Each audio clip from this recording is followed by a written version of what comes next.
જય સ્વામિનારાયણ. પવિત્ર અને પુણ્યવંતી એવી ભારતની ભૂમિ, એમાં જ્યારે અણમોલ મનુષ્યનો દેહ પ્રાપ્ત થયો છે ત્યારે જે જીવાત્મા કંઈ પણ ભજન સ્મરણ કરી અને પરમાત્મામાં પ્રેમ ધરાવે છે એ જીવાત્મા એ આલોકની અંદર મુક્તિને પામે છે. બાકી આ જગતની અંદર ઈશ્વરે સુખ સંપત્તિ તો ઘણાને આપી છે, પણ એ જ વ્યક્તિ પરમાત્મા સુધી પહોંચી શકે કે જેના ઉપર પરમાત્માની પૂર્ણ કૃપા હોય, જેના કંઈક પૂર્વના પુણ્ય હોય, જેના કંઈક સુકૃત ઉદય થયા હોય, એ જ પરમાત્માના રાહ તરફ જઈ શકે છે. જ્યારે પવિત્ર એવો શ્રાવણ માસ એ ચાલી રહ્યો છે ત્યારે ભગવાન શિવ જે માસમાં પ્રાધાન્ય દેવ તરીકે હોય, તો એ શ્રાવણ માસમાં જ્યારે આપણે જ્યોતિર્લિંગ એની કથા સાંભળી રહ્યા છીએ, 12 જ્યોતિર્લિંગ એના દર્શન એ અતિ પાપી હોય અને એને પાવન કરનારા એ માનવામાં આવે છે. પાપીને પાવન કરનાર, જીવાત્માને આલોકની અંદર સુખ આપનાર એવા જ્યારે તીર્થક્ષેત્રો એના આપણે દર્શન કરીએ ત્યારે જીવાત્મા પાવન બની અને ધન્યભાગી બને છે. તો 12 જ્યોતિર્લિંગ મહિના ચોથા નંબરનું જ્યોતિર્લિંગ છે જે મધ્યપ્રદેશમાં આવેલ ઓમકારેશ્વર જ્યોતિર્લિંગ. પવિત્ર નર્મદા નદી જેનું ઉદ્ગમ સ્થાન આપણે સૌ કોઈ જાણીએ કે અમરકંટકમાંથી એ વહેતા થયા અને કેટલાય નગર, શહેરો, ગામડાઓ, વૃક્ષવેલી, વનો, ઝરણા રૂપે જે વહી રહ્યા છે, એ જ નર્મદા નદીના કાંઠા પર આવેલો દ્વીપ જેને આપણે માંધાતા દ્વીપ તરીકે ઓળખવામાં પણ આવે છે અને ઓમકાર ક્ષેત્ર તરીકે પણ ઓળખવામાં આવે છે.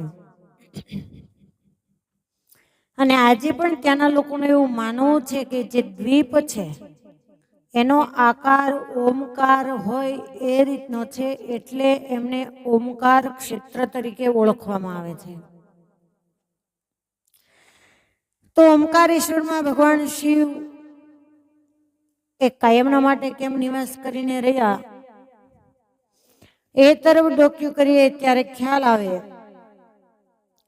કે એકવાર ભગવાન નારાયણના પરમ ભક્ત એવા નારદ મહર્ષિ એ ગોકર્ણ નામના શિવની સમીપે જઈ અને સેવા પૂજન અર્ચન કરતા હતા અને પછી એ મુનિ શ્રેષ્ઠ નારદ વિંધ્યાચલ પર્વત પર ગયા અને એ વખતે અતિ જેને અભિમાન આવી ગયું છે વિંધ્યાચલ પર્વતને કે મારાથી ઊંચો કોઈ નહીં ને મારા જેવું કદ કોઈનું નહીં, એવા વિંધ્યાચલ પર્વત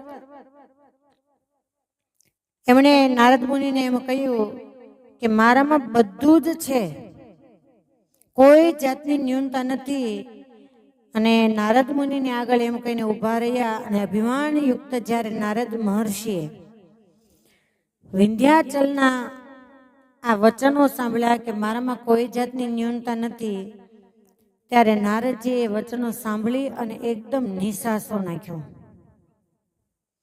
નિસાસો નાખ્યો એટલે વિંધ્યાચલ પર્વત તરત જ બોલ્યો કે મારામાં તમે એવું શું ઓછું જોયું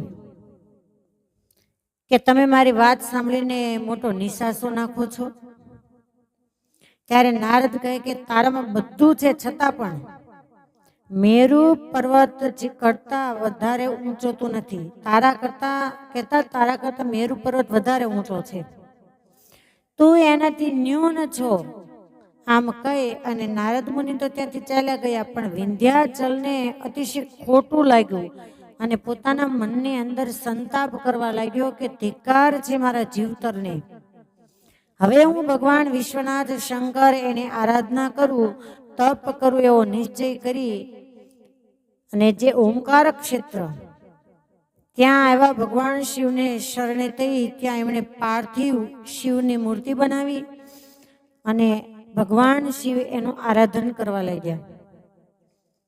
વિંધ્યાચલ આરાધન કરે છે. આરાધન કરતા કરતા 6 માસ વ્યતીત થયા. 6 માસ વ્યતીત થતા ભગવાન શિવ એમણે વિંધ્યાચલને દર્શન આપ્યું અને કહ્યું કે માગ માગ તારા તપ ફલશ્રુતિને અંતે તું જે માગે તે હું આપવા તૈયાર છું.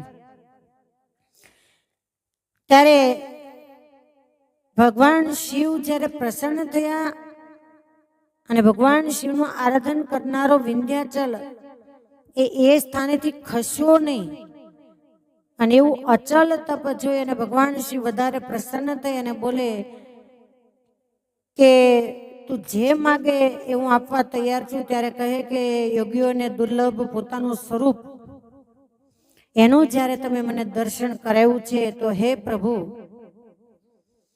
આપ મને એવું ઈચ્છિત વર આપો કે મને જે ઈચ્છા થાય તે પોતાના કાયરને સિદ્ધ કરનારી મારી બુદ્ધિ એ મને આપો. કેમ કે હું જે ચિંતન કરું મારી ઈચ્છામાં જે આવે એ હું પોતે કરી શકું. આવો વર મને આપો ને એ સાંભળી ભગવાન શિવ એ ઘણીવાર હૃદયમાં લાંબા વિચાર સુધી વિચારવા લાગ્યા.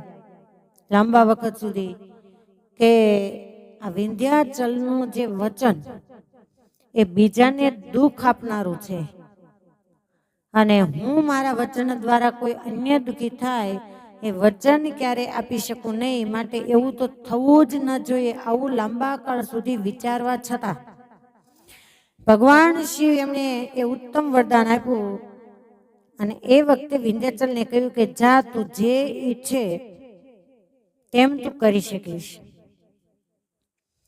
ભગવાન શિવ પ્રગટ થઈ વિંધ્યાચલને પર્વત આપ્યું, વચન આપ્યું. એ વખતે તમામ દેવો ત્યાં પ્રગટ થઈ ભગવાન શિવ એની પૂજા અર્ચના કરી અને દેવોએ સ્તુતિ કરી કે હે પ્રભુ આપ કાયમના માટે અહીંયા નિવાસ કરીને રહો. પરમેશ્વર આપ આપણા લોકોના સુખને માટે પ્રેમથી દુઃખ કાપવા માટે અહીંયા નિવાસ કરો. અને ત્યારે એમ કહેવાય કે ઓમકારનું જે લિંગ હતું એક જ હતું એ 2 વિભાગમાં બની ગયું. એક પ્રણવ ઓમકારમાં થયું અને બીજું ઓમકાર નામના સદાશિવ રૂપે થયું. એ જે પાર્થિવ સ્વરૂપમાં જ હતું. અને આજે પણ નર્મદા નદીના કિનારે આપણે જઈએ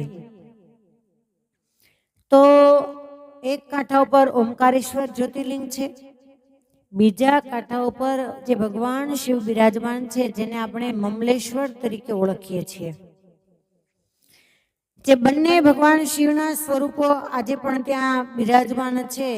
અને જેટલા ઓમકારેશ્વરના દર્શનનું ફળશ્રુતિ છે એટલું જ જે મમલેશ્વર ભગવાન શિવ બિરાજમાન છે એની પણ એટલી જ ફળશ્રુતિ છે. હવે પ્રશ્ન એ થાય કે જે જગ્યાએ ભગવાન શિવ બિરાજમાન છે દ્વીપનું નામ માંધાતા દ્વીપ છે. તો એક બીજી કથા પણ જોડાયેલી છે. શિવ પુરાણમાં કોટિરુદ્ર સંહિતામાં 18મા અધ્યાયમાં તો વિંધ્યાચલ પર્વત એનો ઇતિહાસ બતાવવામાં આવ્યો, પણ બીજી કથા પણ એની સાથે જોડાયેલી છે કે પૂર્વે માંધાતા રાજાએ આ દ્વીપ ઉપર આવી અને ભગવાન શિવ એને પ્રસન્ન કરેલા. દેવો દૈત્યોની જ્યારે ચડાઈ થયેલી, લડાઈ થયેલી અને ત્યારે ભગવાન શિવ એમને દેવોને સહાય કરેલી ને ત્યારે માંધાતા રાજા એની તપશ્ચર્યાના ફળથી અને દેવોની સ્તુતિ દ્વારા ભગવાન શિવ એ પ્રસન્ન થયા અને દેવોએ કહ્યું કે પ્રભુ આપ કાયમના માટે અહીંયા નિવાસ કરીને રહો. માંધાતા રાજાએ પણ સ્તુતિ કરી કે પ્રભુ આપ પ્રસન્ન થઈ અને જે મને દર્શન આપ્યું છે તો આપ એ જ જગ્યાએ કાયમના માટે સ્થિર થઈ અને નિવાસ કરો. અને ત્યારથી ઓમકારેશ્વર જ્યોતિર્લિંગના જે આપણે દર્શન કરીએ છીએ એ ઓમકારેશ્વર જ્યોતિર્લિંગ તરીકે ભગવાન એ ત્યાં કાયમના માટે નિવાસ કરીને રહ્યા છે. વિંધ્યાચલ પર્વત એણે પણ વચન મેળવી અને ખૂબ આનંદને પામી અને પોતાનો સંતાપ દૂર કરી અને જતો રહેલો.